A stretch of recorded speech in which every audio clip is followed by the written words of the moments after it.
அதர்வண வேதத்தில் அமைந்துள்ள முண்டக உபனிஷத் 3 அத்தியாயங்களுடன் கூடியிருக்கின்றது.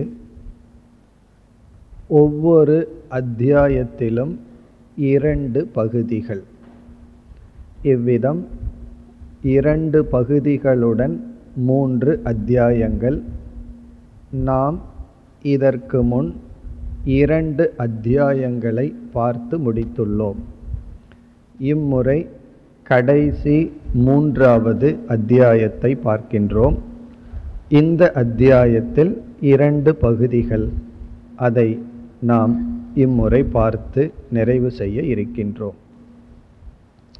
3வது அத்தியாயத்திற்கு செல்வதற்கு முன் முதல் 2 அத்தியாயங்களில் என்ன கருத்து உபதேசிக்கப்பட்டது என்பதை சுருக்கமாக ஞாபகப்படுத்திக் கொள்வோம். இப்பொழுது நாம் முதல் அத்தியாயம், முதல் செக்ஷன், முதல் பகுதியினுடைய சாராம்சத்திற்கு வருகின்றோம். இங்கு முதல் பகுதியில் குரு சிஷ்யனுடைய அறிமுகம் வந்தது. சௌனகோகவை மகாசாலக அங்கிரசம் விதிவதுபசன்ன பப்ரச்ச.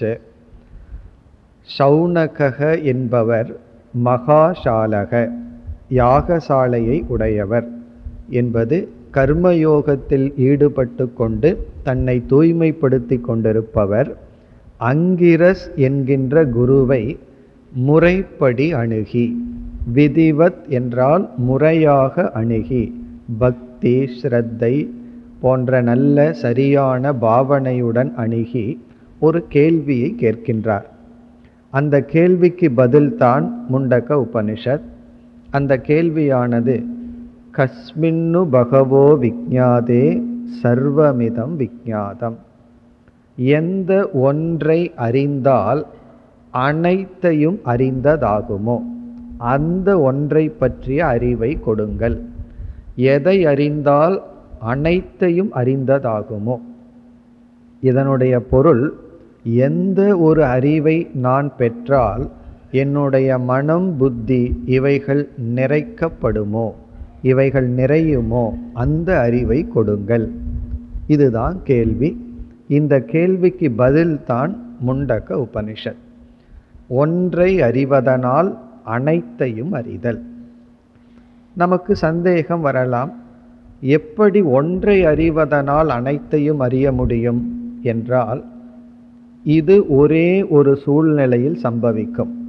எப்பொழுது என்றால், ஒன்று அனைத்திற்கும் காரணமாக இருந்தால், காரணத்தை அறிந்தால் அதிலிருந்து தோன்றிய காரியங்களை அறிய முடியும். ஆகவே இந்த கேள்வியை நாம் இறுதியாக எப்படி பார்க்கலாம், நாம் பார்த்து அனுபவிக்கின்ற இந்த உலகத்திற்கு மூல காரணம் என்ன? அந்த காரணத்தை பற்றிய அறிவை கொடுத்து விட்டால் நான் இதிலிருந்து தோன்றிய அனைத்தையும் அறிந்தவன் ஆகின்றேன். இதுதான் கேள்வியினுடைய சாரம். பதிலாக குரு எப்படி ஆரம்பித்தார், எந்தெந்த அறிவையெல்லாம் நாம் பெறுகின்றோமோ, நாம் எப்படிப்பட்ட அறிவை பெற்றாலும் அந்த அனைத்து அறிவும் 2ஆக பிரிக்கப்படுகிறது என்று ஆரம்பித்தார். எப்படி நாம் சாதனைகளை 2ஆக பிரித்தோமோ, அதாவது நம்மை தூய்மைப்படுத்துவதையெல்லாம் கர்மம் என்றும், புரிந்து கொள்வதற்கான சாதனையை விசாரம் ஞானம் என்றும் பிரித்தோமோ, அதே போல அறிவை இங்கு 2ஆக பிரிக்கின்றார். ஒரு அறிவுக்கு அபராவித்யா, இனி ஒரு அறிவுக்கு பராவித்யா என்ற பெயர் கொடுக்கப்படுகிறது. அபராவித்யா என்றால் அனாத்ம வித்யா, அனாத்மாவான அழிகின்ற இந்த உலகத்தை பற்றிய ஞானம். பராவித்யா என்றால் பரபிரம்மத்தை பற்றிய ஞானம், மெய்ப்பொருளை பற்றிய ஞானம். ஆனால் இங்கு விசேஷமாக நாம் கவனிக்க வேண்டியது, குருவானவர் அபராவித்யாயையும் அறிய வேண்டும் என்று சொன்னார். இந்த உலகத்தை பற்றிய அனாத்மாவை பற்றிய ஞானமும் தேவை, பராவித்யாவும் வேதிதவ்யம் அறியத்தக்கது என்று சொல்லிவிட்டார். வெறும் பரபிரம்ம ஞானம் மட்டும் போதாது, இந்த உலகத்தை பற்றிய ஞானமும் தேவை என்று சொல்லி பிறகு அபராவித்யாவை பிறகு விளக்கினார். ஆனால் பராவித்யா என்றால் என்ன, அதை அறிமுகப்படுத்தினார். இந்த உலகத்திற்கு காரணமாக இருக்கின்ற பிரம்மத்திற்கு அக்ஷரம் என்ற ஒரு பெயரை கொடுத்தார். அழியாத அக்ஷரம்தான் இந்த உலகத்திற்கு காரணம். அந்த அக்ஷரமான பிரம்மன் மாயை என்ற ஒன்றின் துணை கொண்டு இந்த உலகத்தை தோற்றி வைத்து தானே உபாதான நிமித்த காரணமாக இருக்கிறது என்று சொன்னார்.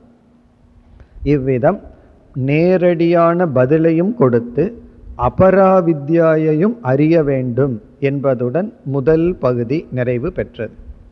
பிறகு முதல் அத்தியாயத்தில் இரண்டாவது பகுதியில் அபராவித்யாவை விளக்கினார். அபராவித்யா என்பது கர்மத்தை பற்றி, தியானத்தை பற்றி, கர்மத்தினுடைய பலன் என்ன, கர்மம் என்ன பலனை கொடுக்கும், கர்மம் என்ன பலனை கொடுக்காது என்றெல்லாம் விளக்கினார்.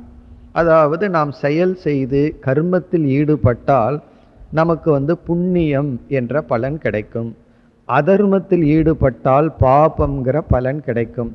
இந்த புண்ணியத்தினுடைய பலன் நாம் ஐஸ்வர்யங்களை எல்லாம் அனுபவிக்கலாம், இகலோக சுகம், பரலோக சுகம் என்று கர்மத்தினுடைய பிளஸ் பாயிண்ட் அதெல்லாம் சொல்லப்பட்டது. பிறகு இந்த கர்மத்திற்கு இருக்கின்ற மைனஸ் பாயிண்ட், அதாவது கர்மத்தினாலேயே ஒருவன் மோட்சத்தை அடைந்து விட முடியாது. கர்மம் புண்ணியத்தை கொடுக்கலாம், சுகத்தை கொடுக்கலாம், அல்லது கர்மத்தை கர்ம யோகமாக செய்தால் மன தூய்மையை கொடுக்கலாம். தூய்மையான மனதை கொடுப்பதோடு கர்மத்தினுடைய பலன் முடிவடைகிறது என்று கர்மத்தினுடைய பலன், கர்மத்தினால எதை அடைய முடியும் எதை அடைய முடியாது என்று கூறி பிறகு கர்மகாண்டத்திலிருந்து ஞான காண்டத்திற்கு பாலமாக ஒரு கருத்தை கூறினார். பரீக்ஷலோகான் கர்மச்சித்தான் என்று சொல்லி ஒருவன் இந்த உலகத்தை ஆராய்ச்சி செய்து வைராகியத்தை அடைந்து அவன் ஞானத்திற்காக இப்படிப்பட்ட குருவை நாட வேண்டும் என்பதுடன் முதல் அத்தியாயம் நிறைவு பெற்றது. இனி இரண்டாவது அத்தியாயத்திற்கு வந்தால், இரண்டாவது அத்தியாயத்தினுடைய முதல் செக்ஷன், முதல் பகுதியில் பராவித்யா விளக்கத்திற்கு வந்தது. அதாவது காரணத்தை அறிவதனால் காரணத்திலிருந்து தோன்றிய அனைத்து காரியங்களும் அறியப்படும் என்றால் அந்த காரணத்தினுடைய தன்மை என்ன என்ற கேள்வி வரும்பொழுது, பானை என்கின்ற பலவிதமான காரியங்களை அறிய களிமண் என்ற காரணத்தை அறிய வேண்டும். பிறகு அந்த பானையை செய்கின்ற குயவனை பற்றிய ஞானமும் தேவை. அதுபோல இந்த உலகத்துக்கு இரண்டு காரணங்கள், உபாதானம் நிமித்தம், அந்த இரண்டு காரணமும் ஈஸ்வரன் தான், கடவுள்தான், இறைவன் தான் என்று அறிமுகப்படுத்தப்பட்டு அந்த ஈஸ்வரனிடமிருந்தே இந்த உலகமெல்லாம் தோன்றின என்ற கருத்து விளக்கப்பட்டது. வேதங்கள் பிறகு அனைத்தும் ஈஸ்வரனிடமிருந்து தோன்றின. ஆகவே ஈஸ்வரனை அறிந்தால் அனைத்து உலகத்தையும் அறிந்தது போல் ஆகிறது. களிமண்ணை அறிந்தால் அனைத்து பானைகளையும் அறிந்ததற்கு சமமாகிறது. இவ்விதம் கூறப்பட்டது. பிறகு இரண்டாவது அத்தியாயத்தில் இரண்டாவது செக்ஷன், கடைசி பகுதி, அதில் பிரம்ம தத்துவம், சில சாதனைகள், ஞான பலன் இவைகளெல்லாம் பேசப்பட்டது.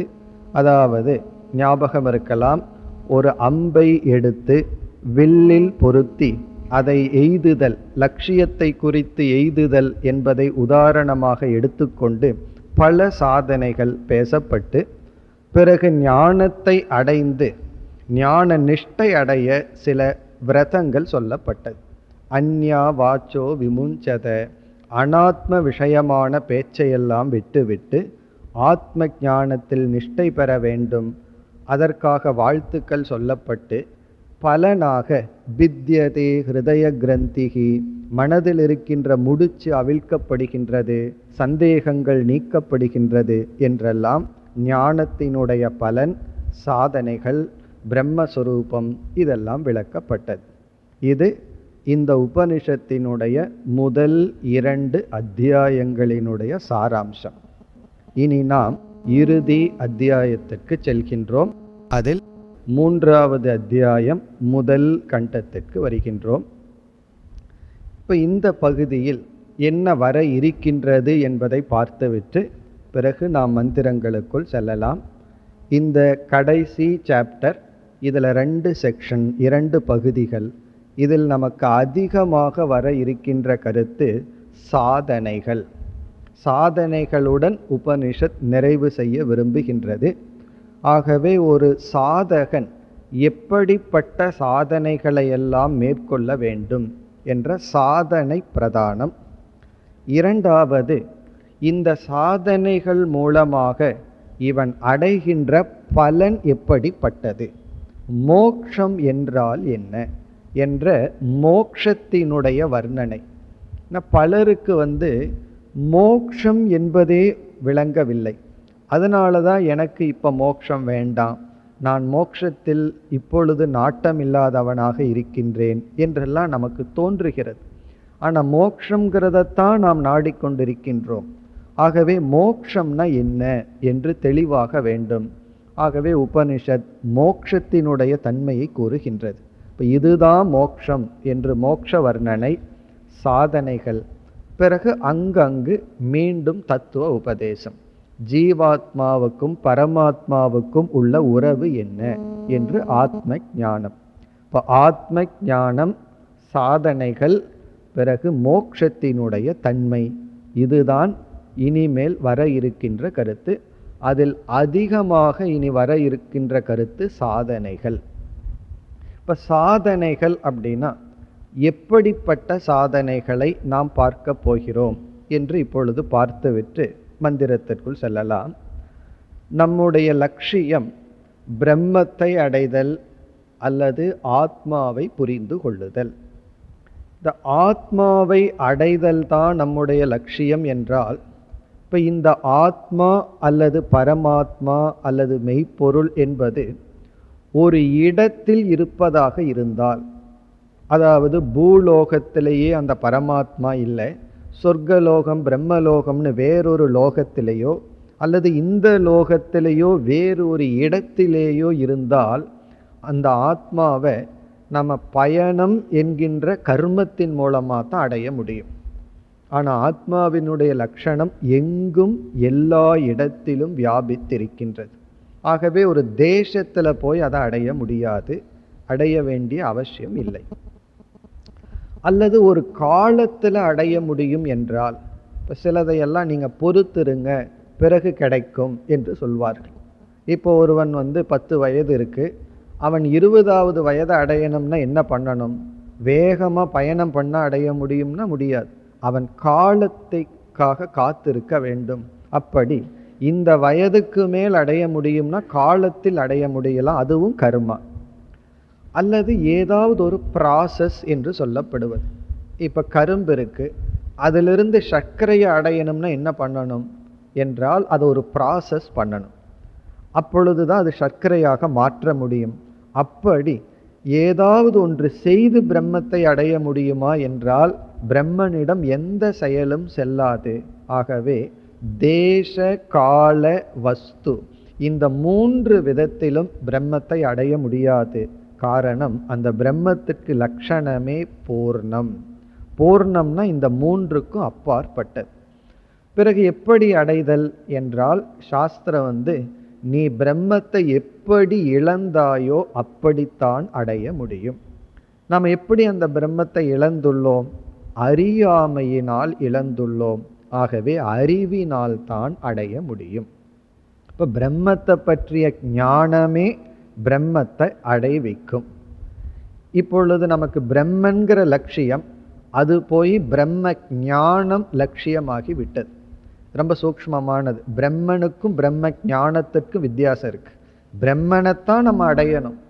அதை அடையணும்னா பிரம்மத்தை பற்றிய ஞானத்தை அடைய வேண்டும். இனி அடுத்த கேள்வி, இந்த ஞானத்தை தான் எப்படி அடைதல் என்றால் அதைத்தான் நம்ம ஞான யோகம் அல்லது விசாரம் என்று சொல்கின்றோம். எந்த ஞானத்தையும் ஞானத்தை கொடுக்கும் கருவியை பயன்படுத்தினால்தான் அடைய முடியும். இப்ப ஞானத்தை கொடுக்கிற கருவி உபனிஷத்துங்கிற சாஸ்திரம், விசாரம். இப்ப விசாரம் பண்ணா ஞானம் நமக்கு கிடைத்து விடும். பிறகு ஒருவர் விசாரம் பண்றார், ஆனா ஞானம் கிடைக்கலையே. உடனே நமக்கு என்ன தோன்றும்? ஆகவே விசாரம் பண்ணக்கூடாது. காரணம் என்ன? விசாரம்ங்கிறது ஞானத்திற்கு காரணமாக இருந்தால் விசாரம் செய்தால் ஞானம் வர வேண்டுமே, ஆனால் வரவில்லையே என்றால், பிறகு இந்த இடத்துல தான் சங்கரர் அறிமுகப்படுத்துகிறார். இந்த விசாரம் சில சாதனைகளுடன் சேர்ந்து செல்ல வேண்டும். அந்த சாதனைகளுடன் விசாரம் செய்தால்தான் விசாரன் பலனை கொடுக்கும். அந்த சாதனைகளை உபனிஷத் கூறுகிறது என்று கடைசி அத்தியாயத்திற்கு சங்கரர் அறிமுகம் செய்கின்றார். அந்த சாதனை சத்தியம், தவம் போன்ற சாதனைகள். இப்போ வாய்மை போன்ற சில சாதனைகளை எல்லாம் உபனிஷத் ஏன் பேசுகிறது என்றால், இந்த சாதனைகளுடன் விசாரத்தில் ஈடுபட்டால் அந்த விசாரம் ஞானத்தை கொடுக்கும், ஞானம் ஆத்மாவை கொடுத்து விடும். ஆகவே இங்க விசாரம் செய்யப்படவில்லை, விசாரத்திற்கு உதவி செய்கின்ற சாதனைகள் பேசப்படுகின்றது. இதற்கு பேரு சககாரி சாதனம் என்று சொல்வார்கள். சககாரி சாதனம் என்றால் விசாரம் நன்கு நடைபெற்று பலன் வேண்டும் என்றால் அந்த விசாரத்திற்கு துணை புரிகின்ற சில சாதனைகள் இனிமேல் பேசப்பட இருக்கின்றது என்று நாம் இந்த பகுதியில் சாதனைகளை பார்க்க இருக்கின்றோம். அந்த சாதனைகளுடன் விசாரத்தை மேற்கொண்டால் நமக்கு ஞானமும் ஞான நிஷ்டையும் கிடைக்கும். இனி நாம் இந்த அத்தியாயத்திற்குள் நுழையலாம். மூன்றாவது அத்தியாயத்தில் முதல் பகுதி, முதல் செக்ஷன், முதல் மந்திரங்கள், அதாவது முதல் 2 மந்திரம். இந்த முதல் 2 மந்திரத்தினுடைய சாராம்சம் என்ன என்று பார்த்து இதில் இருக்கிற சில சொற்களை நாம் பார்க்கலாம். உங்களிடத்தில் புஸ்தகம் இருப்பதனால் அந்த உரைநடை பகுதியெல்லாம் நீங்கள் பார்த்து எளிமையாக புரிந்து கொள்ளலாம். இப்பொழுது முதல் மந்திரத்தை பார்த்தால், துவா சுபர்ணா சயுஜா சகாயா சமானம் விருக்ஷம் பரிஷஸ்வ ஜாதே தயோரண்ய பிப்பலம் ஸ்வாத்வத்தி அனஷ்ணன்யோ அபிசாக சீதி. இதுதான் முதல் மந்திரம். இந்த முதல் 2 மந்திரத்தை நாம் சேர்ந்து எடுத்துக்கொள்வோம். இப்போ அடுத்த மந்திரமும் இதோடு சேர்ந்து இருக்கின்றது. இப்போ இந்த முதல் 2 மந்திரத்தினுடைய சாராம்சம் என்ன, என்ன கருத்து இதில் சொல்லப்பட்டுள்ளது என்றால், இங்கு தத்துவ உபதேசம் முதலில் நடைபெறுகின்றது. இதற்கு பிறகுதான் சாதனைகள் வர இருக்கின்றது. முதலில் ஆத்ம ஞானம் உபதேசிக்கப்படுகின்றது. முதல் 2 மந்திரத்தினுடைய சாராம்சம் தத்துவ உபதேசம். தத்துவ உபதேசம் என்றால் ஜீவாத்மாவினுடைய தத்துவம், பரமாத்மாவினுடைய தத்துவம் என்ன, ஜீவனுடைய சொரூபம் என்ன, ஈஸ்வரன் அல்லது பரமாத்மாவினுடைய சொரூபம் என்ன, அதுதான் சொல்லப்பட்டுள்ளது. இப்போ முதல் மந்திரத்தில் ஒரு உதாகரணம் ஒன்று எடுத்துக்கொள்ளப்படுகின்றது. உதாகரணம்னா எக்ஸாம்பிள். ஒரு உதாகரணத்தின் மூலம் ஜீவாத்மாவினுடைய சொரூபம், பரமாத்மாவினுடைய சொரூபம் விளக்கப்படுகின்றது. ஜீவாத்மாவினுடைய தன்மை என்ன, சொரூபம்னா நேச்சர், தன்மை. ஜீவாத்மா பரமாத்மாவினுடைய சொரூபம் என்ன. இப்போ எக்ஸாம்பிள், உதாகரணம் அல்லது உவமை என்ன என்றால், ஒரு மரம், அந்த மரத்தில் 2 பறவைகள் அமர்ந்துள்ளது. ஒரு மரத்தில் 2 பறவைகள் அமர்ந்துள்ளது. அதில் ஒரு பறவையானது அந்த மரத்தில் உள்ள பழங்களை சாப்பிட்டு கொண்டு இருக்கின்றது. இனியொரு பறவை அந்த மரத்தில் உள்ள பழங்களை உட்கொள்ளாமல் சாட்சியாக பார்த்த வண்ணம் இருக்கின்றது. இதுதான் எக்ஸாம்பிள். ஒரு மரம், அந்த மரத்தில் 2 பறவைகள். ஒரு பறவை மரத்தில் இருக்கின்ற பழங்களை சாப்பிட்டு கொண்டு இருக்கின்றது. உபனிஷத்து வர்ணிக்கின்றது. அது எப்படி சாப்பிடுகிறது என்றால், தன்னை மறந்து ருசித்து சாப்பிட்டு கொண்டு இருக்கின்றது. இந்த மெய் மறந்துன்னு சொல்லுவோம். அப்படி மெய்மறந்து ருசித்து சாப்பிட்டு கொண்டு இருக்கின்றது. இனி ஒரு பறவையோ அந்த மரத்தில் இருக்கின்ற பழத்தை உட்கொள்ளாமல் சாட்சியாக பேசாமல் பார்த்து கொண்டு இருக்கின்றது. இந்த உதாகரணத்தை கொடுத்து இதிலிருந்து உபனிஷத்து ஜீவாத்மாவினுடைய தத்துவம் என்ன, பரமாத்மாவினுடைய தத்துவம் என்ன என்று நமக்கு போதிக்கின்றது. இனி இந்த உவமையில் எது எதற்கு ஒப்பிடப்படுகிறதுன்னு பார்ப்போம். முதலில் மரம். மரம் எதற்கு ஒப்பிடப்படுகிறது என்றால் நம்முடைய ஜீவாத்மாவினுடைய ஸ்தூல சரீரம். ஸ்தூல சரீரம்னா நம்முடைய இந்த உடல். நம்முடைய உடல் மரத்துக்கு உதாகரணமாக சொல்லப்பட்டுள்ளது. பிறகு இரண்டு பறவைகள். அதுல ஒரு பறவை ஜீவாத்மா, இனியொரு பறவை பரமாத்மா. இப்போ ஒரு பறவை ஜீவாத்மா, இனியொரு பறவை பரமாத்மா. அப்படி இரண்டு பறவைகள். அடுத்தது பழம். பழம் எதிலிருந்து வருகின்றது? மரத்தில் இருக்கின்ற பழம். அந்த பழம் அப்படிங்கிறது கர்ம பலன். நாம செய்கின்ற கர்மத்தினுடைய பலன் தான் மரத்தில் இருந்து தோன்றுகின்ற ஃப்ரூட், அந்த பழம். அதுல ஒரு பறவை என்ன செய்கின்றது? மரத்திலிருந்து வருகின்ற பழத்தை, ஃப்ரூட்டை சாப்பிட்டிருக்கு. இனியொரு பறவை சாப்பிடாமல் இருக்கின்றது.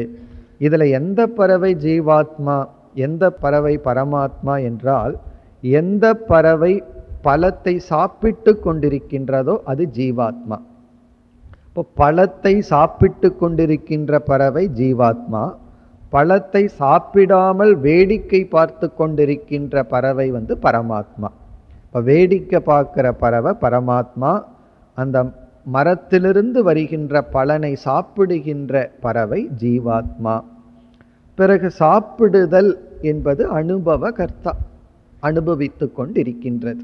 இப்போ இதுதான் உதாகரணம் அல்லது உவமை. இனி இதிலிருந்து என்னென்ன கருத்துக்கள் எல்லாம் நம்ம பார்க்கலாம் என்பதை உபனிஷத்தில் இருக்கிற சில வார்த்தைகளை எடுத்துக்கொண்டு நம்ம பார்க்கலாம்.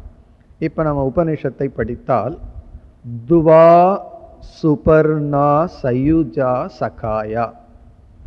துவா என்றால் இரண்டு, சுபர்ணா என்றால் பறவைகள், இரண்டு பறவைகள். அந்த இரண்டு பறவைகளுக்கு சில அடைமொழிகள் எல்லாம் கொடுக்கப்பட்டுள்ளது. எப்படிப்பட்ட பறவைகள்? அந்த பறவையானது வர்ணிக்கப்படுகின்றது. அதாவது சயுஜா. சயுஜா என்றால் எப்பொழுதும் அந்த பறவைகள் சேர்ந்தே இருக்கும். இந்த பறவைகள் பிரிஞ்சே இருக்காது. எப்பொழுதுமே இந்த இரண்டு பறவைகளும் சேர்ந்தே இருக்கும். சயுஜா. சகாயா அப்படின்னா நண்பர்கள் என்று பொருள். பொதுவாக சகாயக சகி அப்படின்னா நண்பன் அர்த்தம். காரணம் என்ன? நண்பர்கள் தான் பொதுவாக சேர்ந்திருப்பார்கள். ஆகவே இந்த பறவைகள் நண்பர்களை போல. இப்போ இரண்டு நண்பர்களான பறவைகள் எப்பொழுதுமே சேர்ந்து இருக்கின்றது. ஆனால் பொதுவாக ஒரே தன்மையை உடையவர்கள் தான் நண்பர்களாக இருப்பார்கள். ஆனால் இங்கு இரண்டு வேறுபட்ட தன்மை உடையவர்கள் நண்பர்களைப் போல் இருக்கின்றார்கள். ஜீவாத்மாவினுடைய தன்மை வேறு, பரமாத்மாவினுடைய தன்மை வேறு. ஆனாலும் ஏதோ ஒரு ஒற்றுமை இருக்கிறதுனால தான் நண்பர்களைப் போல் சேர்ந்துள்ளார்கள். சமானம் விருக்ஷம் பரிஷஸ்வ ஜாதே. சமானம் விருக்ஷம்னா ஒரே பறவையை, விருக்ஷம்னா மரம், சமானம்னா இந்த இரண்டு பறவைகளும் ஒரே மரத்தை பரிஷஸ்வ ஜாதேன பற்றி கொண்டிருக்கின்றது, ஒரே மரத்தில் இருந்து கொண்டிருக்கின்றது. தயோகோ அந்நியம் பிப்பலம் ஸ்வாது அத்தி. அந்த இரண்டில் ஒன்று பிப்பலம் என்றால் பழம், அந்த மரத்திலிருந்து தோன்றுகின்ற பழத்தை ஸ்வாது அத்தி. அத்தினா சாப்பிடுதுன்னு அர்த்தம். ஸ்வாது என்றால் மெய் மறந்து. சில பேர் பிரியமானதை சாப்பிடும் பொழுது அப்படியே கண்ணை மூடி சாப்பிட்டு ரசிப்பார்கள். அப்படி இது என்ன பண்ணுதான்? மெய்மறந்து சாப்பிடுகின்றதாம். சுவாது அத்தி. அடுத்தது அனஷ்ணன், சாப்பிடாமல். அபிசாக ஸ்ரீதி. இந்த அபிச்சாக ஸ்ரீதி என்றால் வேடிக்கை மட்டும் பார்த்து கொண்டு இருக்கின்றது. உண்மையிலேயே சாப்பிட்றத விட சாப்பிட்றவங்களை வேடிக்கை பார்க்கறதுல அதிக சுகம் இருக்கும். அப்படி வேடிக்கை மட்டும் பார்த்து கொண்டு இருக்கின்றது. இது ஒன்றும் செய்யாமல் சாப்பிடாமல் பார்த்து கொண்டு மட்டும் இருக்கின்றது.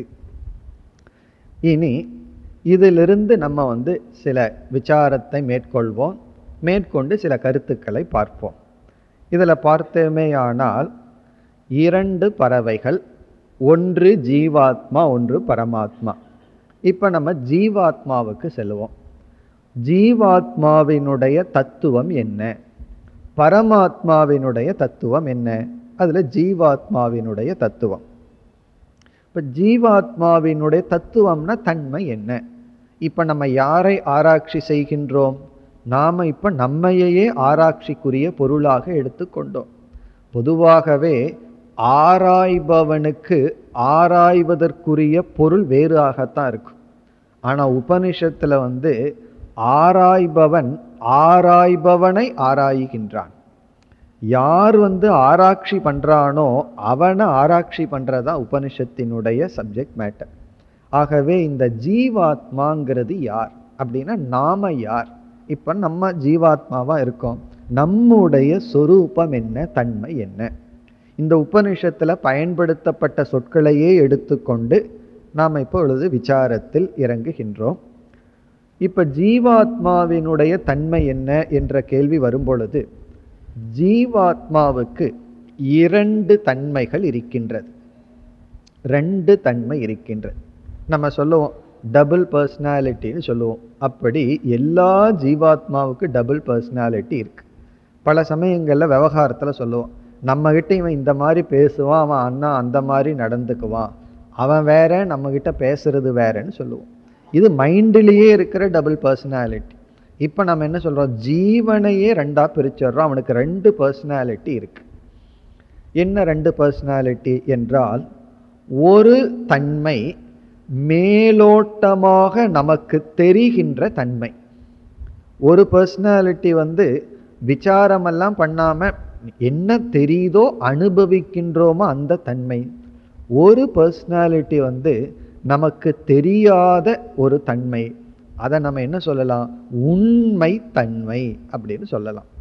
ஒன்று மேலோட்டமாக அனுபவத்தில் இருக்கிற தன்மை, இனி ஒன்று அது அனுபவத்திற்கு வராத உண்மை தன்மை என்று சொல்லலாம். அதுக்கு ஒரு உதாரணம் பார்த்தா புரிஞ்சிடும். ஒரு நகை இருக்கு. அந்த நகைகளை எல்லாம் பார்க்கும்போது அந்த நகைகளுக்கெல்லாம் 2 தன்மைகள் இருக்கு. ஒரு தன்மை என்ன என்றால், அந்த நகையை எதற்கு பயன்படுத்துதல் அப்படின்னு ஒன்று இருக்கு. இப்போ கம்மல் ஒன்று இருக்கு, வளையல்னு ஒன்று இருக்கு, நெக்லஸ்ன்னு ஒன்று இருக்கு. அதெல்லாம் இதற்கு தான் பயன்படுத்த முடியும். அதற்குன்னு ஒரு டிசைன் இருக்கு, மாடல் இருக்கு. இது ஒரு தன்மை. இது மேலோட்டமாக தெரிகிற தன்மை. உண்மையிலேயே இந்த தன்மையோட தான் நமக்கு விவகாரம் எல்லாம் பண்ணுறோம். நம்ம நகைக்கடைக்கு போகும் பொழுது நாம் என்ன நினச்சிட்டு போவோம்? நம்ம வளையல் வாங்கணும், செயின் வாங்கணும், அல்லது கம்மல் வாங்கணும், இப்படிப்பட்ட எண்ணத்தில் போவோம். அதைத்தான் ஃபோக்கஸ் பண்ணிட்டு போவோம். பிறகு இனி ஒரு தன்மை அதனுடைய சாராம்சம், அது கோல்டு, தங்கம். இப்போ நகையை நம்ம 2ஆக பிரிச்சிடுறோம். ஒன்று தங்கம் அப்படின்னு ஒரு தன்மை, இனி ஒன்று அந்த தங்கத்தின் மேலுள்ள நாம ரூபம். நாமம்னா அதுக்கு ஒரு பேர் வச்சிருக்கோம். வளையல்னு ஒரு பேர், நெக்லஸ்னு ஒரு பேர் எல்லாம் வச்சிருக்கோம். பிறகு ஒரு ரூபம் இருக்கு, ஃபார்ம் இருக்கு, அது ஒரு தன்மை. அப்படி சாராம்சம்னு ஒரு தன்மை, அதன் மீது ஏற்றி வைக்கப்பட்ட தன்மைன்னு 2 தன்மைகள். அதே போல ஜீவனுக்கு 2 தன்மைகள்.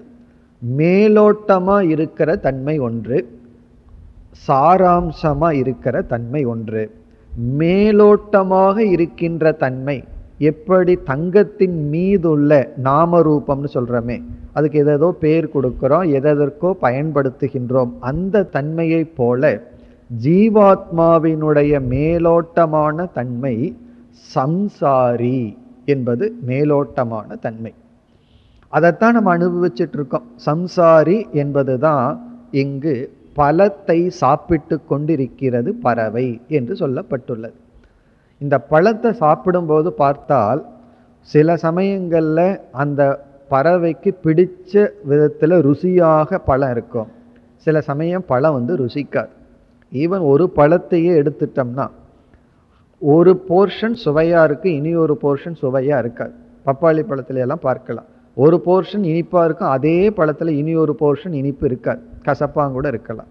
அப்படி ஒரு பறவை சில சமயம் இனிப்பான பழத்தை சாப்பிட்டு மகிழ்ச்சி அடைகிறது, சில சமயம் கசப்பான பழத்தை சாப்பிட்டு துயரத்தை அடைகின்றது. இப்படி கர்ம பலனை அனுபவித்து கொண்டிருக்கின்ற இந்த ஜீவாத்மா சில சமயம் புண்ணிய பலனை அனுபவித்து சுகிக்கின்றான், சில சமயம் பாப பலனை அனுபவித்து துக்கப்பட்டு கொண்டு சம்சாரியாக இருப்பது ஜீவனுடைய மேலோட்டமான ஒரு தன்மை. அப்ப ஜீவனுடைய ரெண்டு பர்சனாலிட்டியில ஒரு பர்சனாலிட்டி என்னன்னா சம்சாரி. அந்த சம்சாரியத்தான் நம்ம விவகாரத்துல ரெண்டு பர்சனாலிட்டின்னு சொல்றோம். அந்த சம்சாரிக்குள்ள ரெண்டு பர்சனாலிட்டியா பிரிச்சு பல பர்சனாலிட்டியெல்லாம் பிரிச்சிடறோம். ஆனா மேஜரா பிரிச்சோம்னா சம்சாரியாக இருத்தல் ஜீவனுடைய ஒரு தன்மை. பரமாத்மாவாகவே இருக்கின்ற தன்மை, பரமாத்மா சொரூபமாகவே இருத்தல் ஜீவனுடைய சாராம்சமான தன்மை. அப்படி ஜீவனை நாம் இரண்டாக பிரித்து பார்க்கலாம். ஆகவே நம்மையே நம்ம பார்க்கும்போது நமக்கு இந்த இடத்துல தான் ஒரு பெரிய சாய்ஸ் இருக்கு.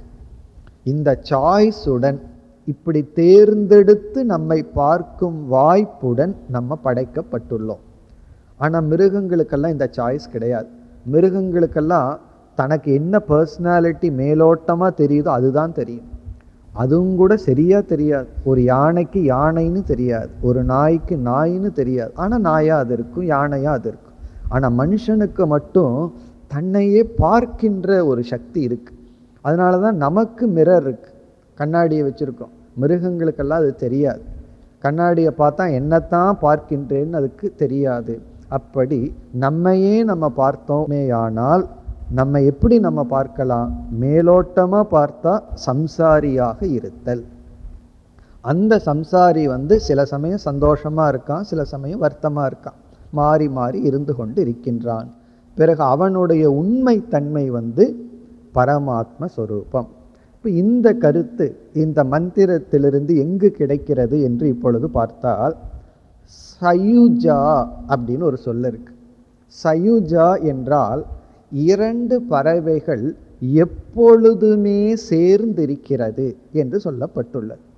இது எப்பொழுது நடக்கும்? இரண்டு பொருள் கண்டிப்பாக எப்பொழுதுமே சேர்ந்திருக்காது. அப்படி சேர்ந்து இருந்தால் அதை நம்ம ரெண்டு பொருள்னே சொல்ல மாட்டோம். இப்போ நாம் எங்கெல்லாம் போகிறோமோ வர்றோமோ அப்பொழுதெல்லாம் நம்ம கையும் காலும் நம்மோடைய வருது. இப்போ யாராவது ஒருவர் நீங்கள் மட்டும்தான் வந்தீங்களான்னா, இல்லை என்னோட கையும் வந்தது காலும் வந்ததுன்னு நம்ம சொல்லுவோமோ? சொல்ல மாட்டோம். காரணம் என்ன? அது எப்பொழுதுமே நம்மோட வருது. வேற யாரையாவது அழைத்துட்டு வந்தால் இன்று இவர் என்னோடு வந்தார், இன்று இவர் வரவில்லைன்னு சொல்லலாம். அப்படி இரண்டு பொருள் என்றுமே சேர்ந்திருந்தால் நம்ம அந்த இரண்டுன்னு சொல்ல முடியாது. ஆனால் உபனிஷத் சொல்லுது இரண்டு பறவைகள் என்றும் சேர்ந்துள்ளது. பிறகு எந்த அர்த்தத்தில் அப்படி சொல்ல முடியும் என்றால், அதற்கு ஒரே ஒரு பாசிபிலிட்டி தான் இருக்கு, ஒரே ஒரு வாய்ப்பு தான் இருக்கு. அங்கே ரெண்டும் இருக்கணும், ரெண்டாம் இருக்கணும், ஆனால் சேர்ந்தும் இருக்கணும் என்றால் அதற்கு ஒரே ஒரு வழி. ஒன்று மெய், இனி ஒன்று அதனுடைய பிரதிபிம்பம். இப்போ நம்ம போகும்போது நாம் நம்முடைய நிழல்.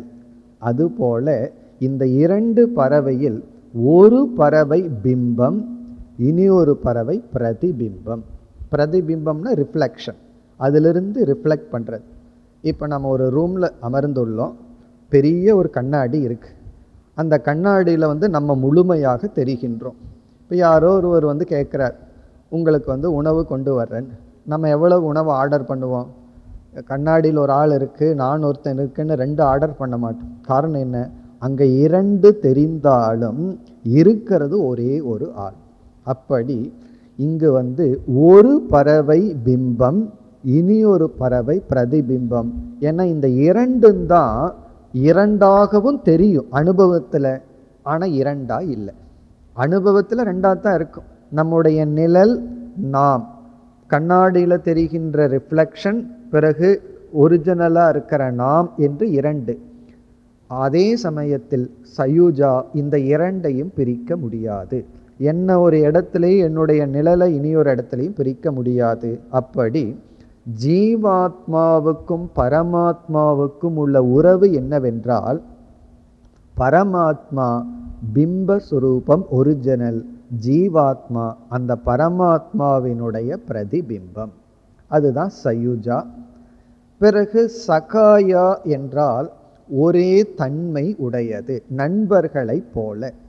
இந்த ஜீவாத்மாவுக்கும் பரமாத்மாவுக்கும் சில ஒற்றுமைகளும் இருக்கின்றது, சில வேற்றுமைகளும் இருக்கின்றது. நம்மெல்லாம் ஸ்கூலில் படிச்சிருப்போம், ஏதோ ஒரு ரெண்டு தத்துவத்தை சொல்லி இதனுடைய ஒற்றுமை வேற்றுமை எழுதுக அப்படியெல்லாம் படிச்சிருப்போம். அப்படி இங்கே ஜீவாத்மாவினுடைய ஒற்றுமை வேற்றுமை என்ன அப்படின்னு பார்த்தா, ஜீவாத்மா என்பவன் இந்த ஷரீரத்தை பிடித்துள்ளான். பரிஷஸ்வ ஜாதேன்னா பிடித்து கொண்டு இருத்தல். இந்த ஷரீரத்தை அவன் பிடிச்சிட்டு இருக்கான். அது மேலும் அழகாக விளக்கப்படுகின்றது. பரமாத்மாவினுடைய தன்மை என்னவென்றால் ஷரீரத்தை தாங்கி கொண்டு இருக்கின்றார். அந்த ஷரீரமே பரமாத்மானால தான் இருக்கு. ஆனா இந்த ஷரீரத்தை பிடிச்சிட்டு இருப்பவன் ஜீவாத்மா. ஒற்றுமை என்ன? இரண்டு பேரும் ஷரீரத்துக்குள்ள இருக்கிறார்கள். அதனாலதான் ஒரே மரம் என்று குறிப்பாக சொல்லப்பட்டது. சமானம் விருட்சம்ங்கிற வார்த்தை, சமானம்னா சேம் ட்ரீ, ஒரே ஒரு மரம். அப்படி ஒரே உடலில் ஜீவாத்மாவும் இருக்கிறது, பரமாத்மாவும் இருக்கிறது. இது ஒற்றுமை. வேற்றுமை என்ன என்றால், ஜீவாத்மா ஷரீரத்தை பிடித்து கொண்டுள்ளான், பரமாத்மா ஷரீரத்தை தாங்கி கொண்டு இருக்கின்றது. உண்மையிலேயே மோட்சத்துக்கு சம்சாரத்திற்கு இதுதான் வித்தியாசம். இந்த உலகத்தை சார்ந்திருந்தா சம்சாரம், உலகம் நம்மை சார்ந்திருந்தால் அது மோட்சம். நான் யாரையும் டிபெண்ட் பண்ணி இருக்கல, ஆனால் நான் இருக்கிறேன் அவ்வளவுதான். ஆனால் நான் டிபெண்ட் பண்ணி இருந்தால் அதற்கு பேர் சம்சாரம். ஆனால் அதே உலகம்தான், அதே மக்கள், அதே சூழ்நிலை. இவ்விதம் ஞானியும் செயல்படுறான், அஞ்ஞானியும் செயல்படுறான், ஆனால் பெரிய வேற்றுமை உள்ளது. இவ்விதம் ஜீவாத்மா பரமாத்மாவினுடைய ஒற்றுமை ஒரே சரீரம், வேற்றுமை ஆதாரம் பிடித்திருத்தல். இனி அடுத்த ஒற்றுமை வேற்றுமைக்கு வந்தா, ஜீவாத்மாவுக்கும் பரமாத்மாவுக்கும் ஒற்றுமை என்னவென்றால், இரண்டும் அறிவு சொரூபம். ஜீவாத்மாவும் உணர்வு சொரூபமா இருக்கான், பரமாத்மாவும் அறிவு சொரூபமா இருக்கார். இது இரண்டுக்கும் உள்ள காமன் ஃபியூச்சர், ஒற்றுமை. இந்த உலகத்தை நம்ம ரெண்டா பிரிச்சிடறோம்.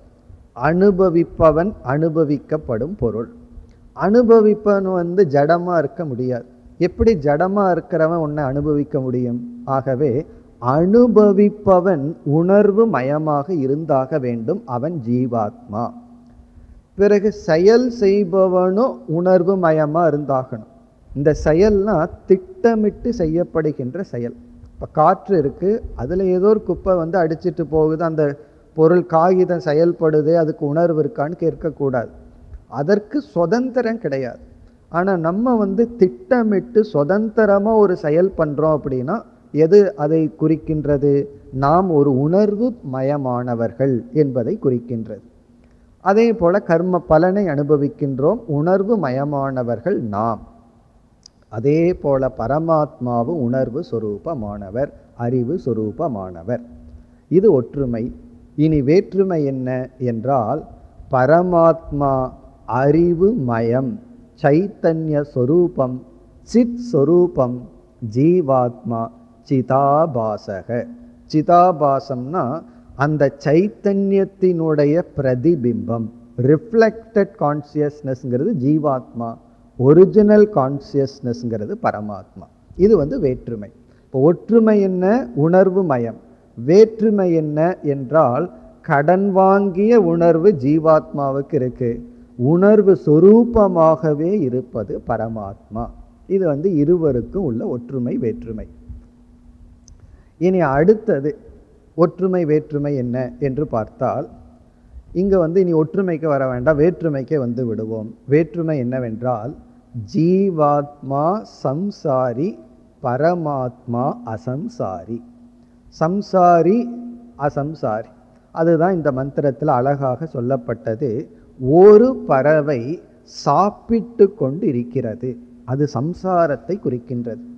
இனி ஒரு பறவை சாப்பிடாமல் இருக்கின்றது, அது அசம்சாரி என்பதை குறிக்கின்றது. இது வேற்றுமை.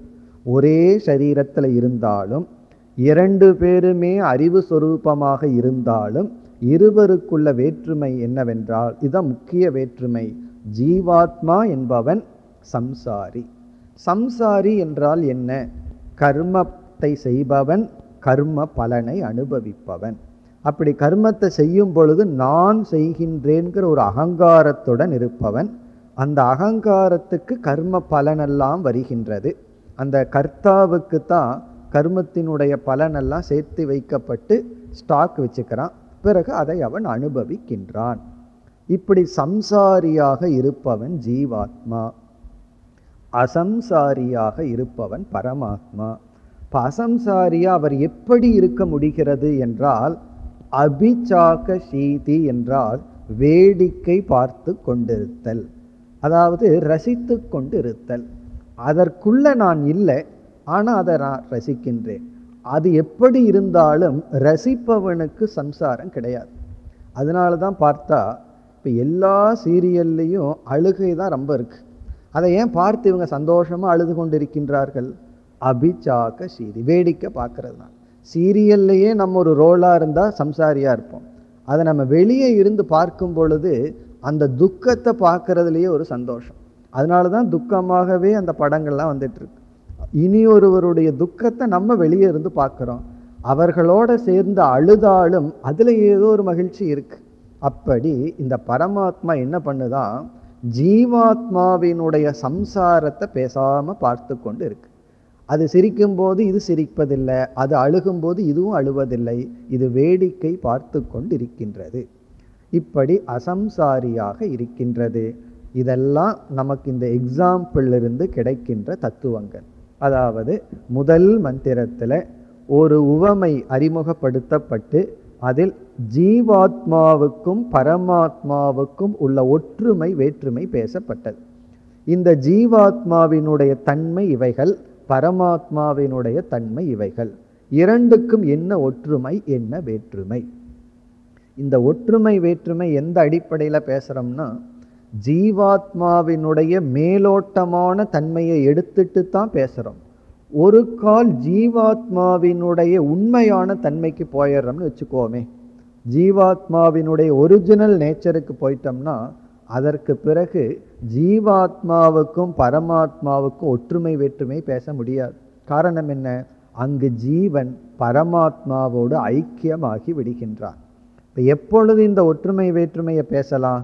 ஜீவாத்மாவினுடைய மேலோட்டமான தன்மையை எடுத்துட்டு அந்த மேலோட்டமான தன்மையான ஜீவனும் பரமாத்மாவும் ஒரே சரீரத்தில் இருக்கு, ரெண்டு அறிவு சொரூபமா இருக்கு. வேற்றுமை என்ன? இது சம்சாரி, இது அசம்சாரி, இப்படியெல்லாம் நம்ம பேசலாம். பிறகு சற்று ஜீவனுடைய உண்மையான தன்மை என்னன்னு பார்க்க ஆரம்பிச்சிட்டோம்னா அந்த ஜீவனும் பரமாத்மாவும் ஒன்று. இப்போ நமக்கு ஒரு பெரிய சாய்ஸ் இருக்கு. நம்மையே நம்ம பார்க்கும்போது நம்ம எப்படி பார்ப்பது? நம்முடைய மேலோட்டமான தன்மையை பார்க்கிறதா, நம்முடைய சாரத்தை பார்ப்பதா? சரி, இந்த உலகம் நம்ம எப்படி பார்க்கின்றது? பல சமயங்களில் நம்ம எப்படி பார்க்கிறோம்னு நினைச்சு துக்கப்பட மாட்டோம், மற்றவங்க என்னை இப்படி பார்க்கிறார்களேங்கிறதா நமக்கு துக்கத்தை கொடுக்கும். அதனாலதான் மற்றவங்களுக்காகவே பொய்யா வாழ்ந்துட்டு இருக்கோம். என்னை இவர்கள் இப்படி பார்க்கிறார்கள். இதுல நம்ம ஆராய்ச்சி பண்ணா இந்த உலகம் என்னுடைய எந்த தன்மையை பார்க்கிறதுனா, என்னுடைய மேலோட்டமான சம்சார தன்மையைத்தான் உலகம் பார்க்குது. என்னுடைய சாரத்தை அவங்க பார்க்க ஆரம்பிச்சாங்கன்னா அவங்க என்னை பார்க்க முடியாது. காரணம் என்ன? அது அவங்களும் நானும் ஒன்றாயிருவேன். ஆகவே உலகம் என்ன அவர்களிடமிருந்து வேறாக பார்க்கும் பொழுதே என்னுடைய சம்சார அம்சத்தை தான் பார்க்குது. அதை பார்த்துட்டு நம்ம குறித்து ஏதோ ஒரு கமெண்ட் அடிப்பாங்க. இவங்க இப்படிப்பட்டவர்கள், அப்படிப்பட்டவர்கள்.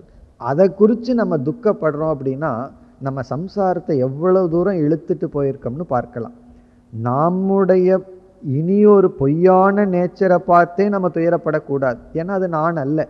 அதை விட்டுட்டு இந்த பொய்யை பார்த்து இனியொருவர் சொல்கின்ற அதுலேயும் சில பொய் இருக்கும், அவங்களுக்கு விரும்ப தகுந்த மாதிரி ஒரு கமெண்ட் போடுவார்கள், அதை பார்த்து துக்கப்படுறோம்னா நம்ம எவ்வளவு தூரம் அந்த பொய்யுக்கு உண்மையை கொடுத்து பொய்யான உலகத்தில் வாழ்ந்து கொண்டு இருக்கின்றோம் என்பது நமக்கு நன்கு விளங்குகின்றது. அந்த கருத்து தான் அடுத்த மந்திரத்தில் வருகின்றது. இப்போ நம்ம அடுத்த மந்திரத்திற்கு செல்வோம். இதுவும் முதல் மந்திரத்தோடு சம்பந்தப்பட்டது தான், ஏன்னா அந்த உதாகரணம் மேலும் தொடர்கின்றது. புதிய கருத்தல்ல, இந்த உவமையை வைத்துக்கொண்டே உபனிஷத் மேலும் விளக்குகின்றது. இப்போ இரண்டாவது மந்திரத்திற்கு வந்தால் இதனுடைய சாராம்சத்தை இப்பொழுது பார்ப்போம். சமானே விருக்ஷே புருஷோ நிமக்னக அனீஷயா சோச்சதி முக்கியமானக. சமானே விருக்ஷே, அதே விருட்சத்தில், சமானம்னா ஒரே மரத்தில், இங்க மரம்னா உடல். இந்த மந்திரத்துல மேலோட்டமான ஜீவாத்மான்னு நம்ம சொன்னோம்.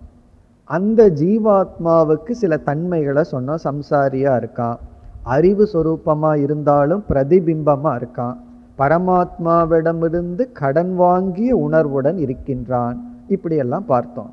அவனுடைய நிலை வர்ணிக்கப்படுகிறது. ஆகவே இரண்டாவது மந்திரத்தினுடைய முதல் கருத்து சம்சார வர்ணனம். இந்த சம்சாரமானது வர்ணிக்கப்படுகின்றது.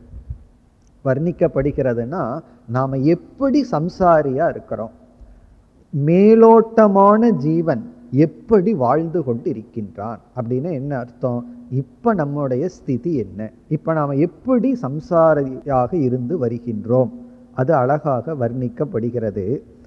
சமானே விருக்ஷே புருஷக நிமக்னக, அதாவது இந்த பொய்யான மேலோட்டமான தன்மையுடைய ஜீவாத்மா, அந்த ஜீவாத்மாவுக்கு இங்க புருஷன்னு பேர் கொடுத்து நிமக்னக என்ற சொல்.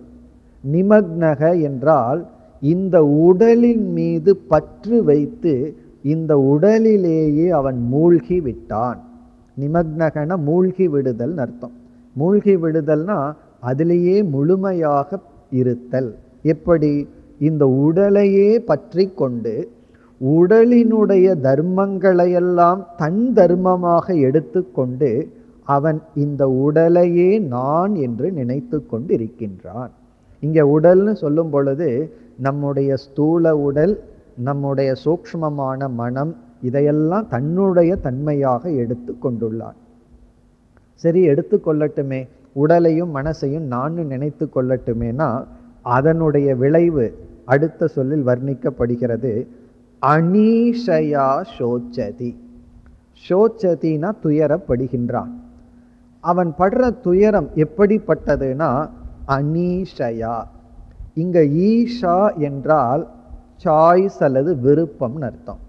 அனீஷயானா சாய்ஸ்லெஸ்லி, தன் வசமின்றி, தன்னுடைய வசமில்லாமல் அவன் துயரப்படுகின்றான். அதாவது வேற வழி இல்லாமல். பல சமயம் இந்த வார்த்தையை நம்ம பயன்படுத்துவோம், நான் வேற வழி இல்லாம கேட்கிறேன், எனக்கு வேற வழி தெரியல அப்படின்னு சொல்லுவோம். அப்படி அந்த ஜீவாத்மா என்ன பண்றான்னா வழி இல்லாமல், சக்தி இல்லாமல் அவன் துயரப்படுகின்றான். உண்மையிலேயே சம்சாரம்ங்கிறது சாய்ஸ்ல வர்றது கிடையாது. யாராவது துக்கத்தை சூஸ் பண்ணுவார்களா? ரியாக்ஷன்ங்கிறது சாய்ஸ்ல வர்றது கிடையாது. ரியாக்ஷன்னா இப்போ யாரோ ஒருத்தர் நம்ம இடத்துல ஒரு வார்த்தை ஒரு மகிழ்ச்சிக்காக ஜோக்குக்கு சொல்கிறார்கள், நம்ம டீஸ் பண்ணுறாங்க, நம்ம மூடு நல்லா இருக்கு, உடனே நம்மளும் அவங்களோட சிரிச்சிடறோம். ஒரு நேரம் நம்ம மூடு ஏதோ ஒரு கோபம் சரியில்லை, சொன்ன உடனே கோபம் வந்துடுது. அந்த கோபத்துக்கு மேலே ஒரு வார்த்தையை நம்ம சொல்கிறோம், அவங்க திருப்பி சொல்கிறாங்க, பெரிய ரகளையே வருது. இப்போ இந்த கோபம் இருக்கு, இந்த கோபம் நம்ம தேர்ந்தெடுத்து வந்ததா அப்படின்னு கேட்டால், கோபம் நம்ம சாய்ஸாக இருந்தால் யாருமே சூஸ் பண்ண மாட்டார்கள். எதுக்கு சூஸ் பண்ணுவார்கள்? பல பேர் என்ன சொல்கிறார்கள், கோபத்தை அடக்க முடியல, அதற்கு வழி சொல்லுங்கள். பொறாமப்படக்கூடாதுன்னு தெரியுது, படாமல் இருக்க முடியல, அதற்கு வழி சொல்லுங்கள். இப்போ இதிலிருந்து என்ன தெரியுதுன்னா, சம்சாரம்ங்கிறது ஜீவனுடைய சாய்ஸ் அல்ல. ஜீவனுக்கு சாய்ஸ் அல்ல. இதை நம்ம உணரணும். அதனால தான் பல சமயங்கள்ல ஒருவர் கோவப்படுறாங்கன்னு வச்சுக்கோமே, அவர் மீது நமக்கு கோபம் வந்துடுது. ஏன் கோவப்பட்டேன்னு நம்ம கோவப்படுறோம். என்ன நிலையாகுது? அவருக்கு நமக்கு வித்தியாசம் இல்லை. நீங்க ஏதோ காரணத்துல கோவப்பட்டீர்கள், நான் ஏன் கோவப்பட்டேன்னா நீங்க கோவப்பட்டீங்கன்னு கோவப்பட்டேன். 2 பேர் என்ன பண்ணியிருக்கோம்னா கோவப்பட்டிருக்கோம். நாம கோவப்படுறதுக்கு காரணம் என்னன்னா ஒரு அறியாமை. என்ன அறியாமை? அதாவது கோவப்படுகிறார்கள்னு கோவப்படுறதுக்கு காரணம் என்ன அறியாமை என்றால், கோபத்தை அவங்க சூஸ் பண்ணி கோவப்பட்டதாக நம்ம நினைச்சுக்கிறோம், தேர்ந்தெடுத்து கோவப்பட்டதாக நினைக்கிறோம். ஆனா ஞானி கோபப்படுறவங்களை குறித்து ஏன் கோபப்படுறது இல்லைன்னா, அவங்க வேற வழி இல்லாம கோபப்பட்டுள்ளார்கள், வேற வழி இல்லாம பொறாமப்பட்டுள்ளார்கள், வேற வழி இல்லாம சில வார்த்தைகளை அவர்கள் பேசிவிட்டார்கள். சில சமயம் ஊண்டிங்க ஏதாவது ஒருத்தர் நம்ம நோக்கி பேசுனா நம்ம கோபம் வர்றதுக்கு காரணம் ஏதோ அவங்க சாய்ஸ்ல பேசுகிறார்கள் நினைக்கிறோம். ஆனா உண்மை என்ன தெரியுமோ, அவர்களுக்கு போதிய பக்குவம் இல்லை, வாக்கு கட்டுப்பாடு இல்லை, இந்த வார்த்தையினுடைய விளைவு தெரியவில்லை. இந்த அறியாமையினால அனீஷையா அவர்கள் நடந்து கொள்கின்றார்கள்.